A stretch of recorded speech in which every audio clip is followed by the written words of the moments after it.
So the Democrats are boasting about Biden's economy, but the average American is facing a very different reality. Job gains hitting above the mark of 428,000 added last month. But soaring inflation continues to rise the cost of everything. James Carville says upset Americans don't understand just how good the economy is right now. Watch. I think there's an entire picture of an economy here, and I don't think that the people in America are getting understanding completely what it is. There are some bad things. But if we're making these decisions off the faulty assumptions that no jobs are created, that's just not true. He even lost CNN. They believe the analysis is just baloney. Watch. On the Chiron, you see dismal. I was going to use the word awful. Essentially, if you ask Americans how they view the economy, is it poor or good? It is 77% say bad, bad, bad. Just 23% say good. You got to go all the way back to 2012 to see numbers that bad. And it's not much of a surprise if you ask folks, what's the most important problem facing the country right now? What is the top issue? The economy. Yikes.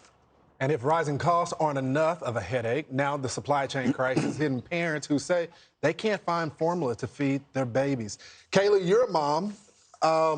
Do you think this is going to swing women voters to the Republican side based on this issue? No, absolutely not. I mean, that is a real phenomenon. Women who can't afford diapers. I have a friend who helps out a charity to provide diaper swimming, because that's how bad the economy is right now. But it's a different story if you go on Chief of Staff Ron Klain's Twitter feed. The last 8 hours, Ron Klain has retweeted 19 tweets saying how great the economy is. Just a sample, another strong jobs number, one hell of a graph, and it's all true. Solid jobs report. You know, at a certain point, the lady doth protest too much, to quote Shakespeare, and that is exactly what Ron Klain is doing, because one number matters. It's the 1% who think the economy is excellent. I don't know who the 1% is, maybe Jeff Bezos, but that's the number that matters, is what people feel. Yeah. Do you think, Harold, it is a communication flaw, or is it just a reality? They got to deal with what they're working with. They can't spin this number. No, you never want to try to tell people that they're doing better than they think that they're doing. I think what James was saying was we have some fundamentals, and we've got to figure out how to frame a message and then tell the American people, share with the American people what we're doing to fix the problem. You touched on one or two of the things. Crime and the border are things we have to get not only a message around, but put a policy in place that the American people are going to have confidence in. I've shared on this show, if I were the president, once a week, I'd be in a city with a DA judge. I'd be with the police chief. I'd come back to Washington saying, these are the things we have to help cities like the ones I just visited, what they're asking about, what we need, cash bail reform, more police officers on the street, providing mental health services. And when it comes to the economy, look, we've got to invest in cities that are going to create new jobs and attract jobs. So how do you bring more 5G? How do you ensure that we can produce potato chips and semiconductor chips here in America? How do we ensure that we don't fall behind China in producing batteries? If I were the White House, I'd be talking about these things. That's what I interpreted from James. Remember, James Carville gave Democrats the greatest line we had in the 90s. It's the economy, stupid. The White House ought to listen.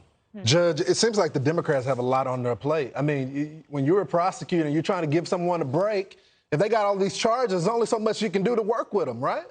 Yeah, I don't want to work with them if they have that many charges, but that's another issue.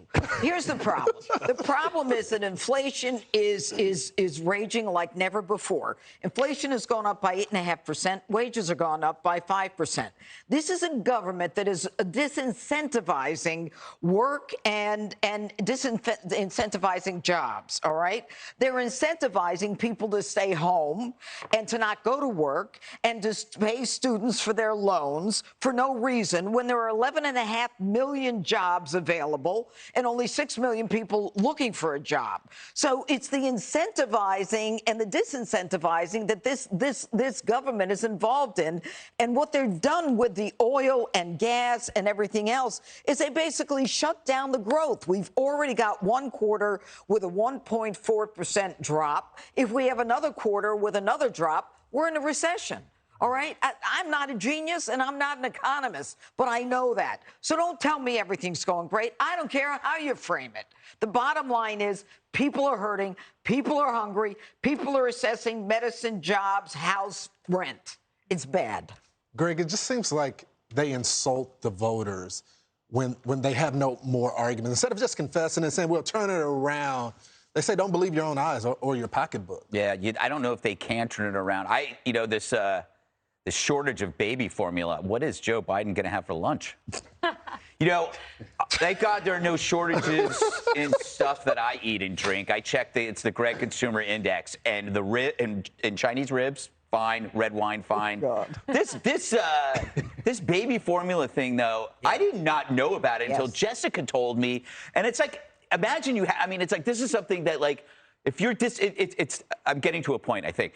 If you're disassociated or detached from a problem, you don't. Sometimes you just don't even know it exists. And it reminds me of how detached people in the media were with the COVID shutdowns, or the effects of the economy, or the effects of crime, because you've got security where you work and stuff like that, effects of food shortages.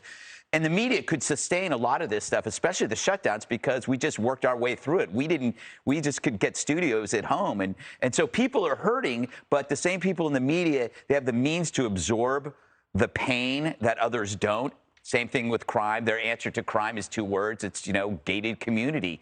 What scares me in the future is this war and the effects of the war on future food shortages. If we're already having problems right now, and we're all in on this thing, man, and every country's going to feel it, especially the poor ones like Africa. And I think that when you have food shortages, and this is what Dana has explained to me on a number of occasions, it usually does lead to more war. A lot of the countries that go to war because they don't have the food. So we're having this conflict going on right now, could create severe food shortages, which will then lead to more war. It might be a good time to start figuring out a negotiated settlement before it gets really, really bad. That's my take. I think the biggest story here is the media. And we saw this during COVID, of saying that we're all in this together. Americans felt differently, and they eventually turned on the media. I think it's going to be the same for this issue as well. Hey, Sean Hannity here. Hey, click here to subscribe to Fox News YouTube page and catch our hottest interviews and most compelling analysis. You will not get it anywhere else.